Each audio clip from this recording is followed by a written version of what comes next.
Hi everybody, Pastor Kirk here on one of the great weeks in the history of Fair Oaks Press. The annual gathering of our national church has been meeting here all week. The 37th General Assembly of the Evangelical Presbyterian Church is doing business over in the worship center right now.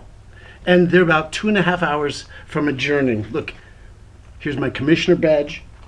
Here's my volunteer helper badge. We're going to sing For All the Saints, which is the traditional ending hymn for the General Assembly, and then we'll pronounce a benediction. We'll send everybody home. It has been a fabulous week. I am so proud of our church. In spite of record heat temperatures, 106, 107, 112, was it 112 yesterday? Our 600 volunteers manned their post, served meals and snacks, sang in the choir and the worship band, ushered, staffed security, cleaned bathrooms and food areas, set up, tore down, smiled, greeted, and generally loved on the 1,000 GA commissioners and guests who came.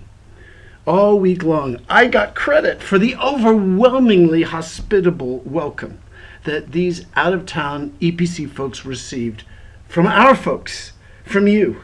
Folks from North Carolina, Tennessee, southern places famous for hospitality were blown away by their California reception.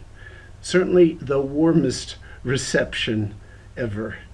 And thanks to our General Assembly leadership team, Paulette Lambertson, Dave Schottke on our church staff, and our 4 lay coordinators, Lynn and Norm Brown, John and Betsy Akins. And thanks to our amazing facilities and hospitality staff also, Steve Hazard, Mark Bigley, Dana Neville.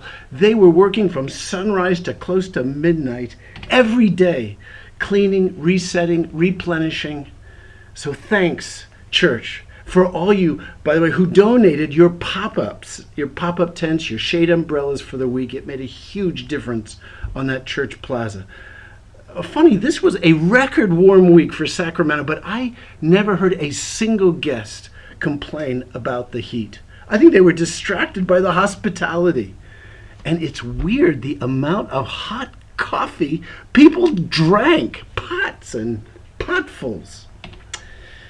Anyway, they loved our church.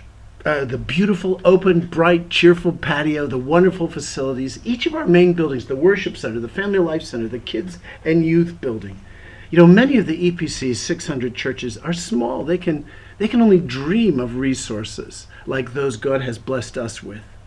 Wednesday night worship was contemporary, led by Howard. Thursday night worship was classic, led by Eric, with our 4 partner churches contributing to the 120-voice chancel choir and 40 instrument orchestra. If you were in the house any of those nights, you felt the Lord inhabit the praises of his people. It was palpable. It was awesome. A pastor from the Midwest caught me the next day, and he said he had never been to a church that did both styles of worship, classic and contemporary, with such Holy Spirit anointed excellence. So huge kudos to our worship and media staffs especially Craig Fetter, Greg Culler, along with a dedicated cohort of volunteers to bring it off every day. General Assembly, morning and evening. General Assembly was live streamed, which meant you had to have people running cameras, running technical stuff, running computers all day long. Thursday night, we honored nearly 50 missionaries who will be mainly serving in Muslim-dominated, Muslim-majority countries. Those are courageous, dedicated believers, risking their lives to share the love and message of Jesus with Muslim people. It was an inspiration to see and pray for them. You know, I hope by next week we can have some links to some of the distinguished speakers and preachers that were notable. Many of our volunteers, they were serving outside the main sanctuary, and they missed hearing the sessions, and many of you, of course, did too. But let me tell you, if you were here, no one missed shaking hands, rubbing elbows, greeting and chatting with these other EPC folks, visiting from all over the country, folks from Puerto Rico and Alaska and Michigan and Kansas. You know, you've all been to a family reunion where you meet relatives you've never known. That's what our volunteers experienced as they staffed this General Assembly. We are part of something bigger than just our church. And it is a small but faithful part of the great project God is doing in the world and in history. He's gathering a redeemed people from every language, tribe, people group, and nation. And after this week, we know much more about being in this thing called the Evangelical Presbyterian Church. And let me tell you, it feels good to be in it. God is in this.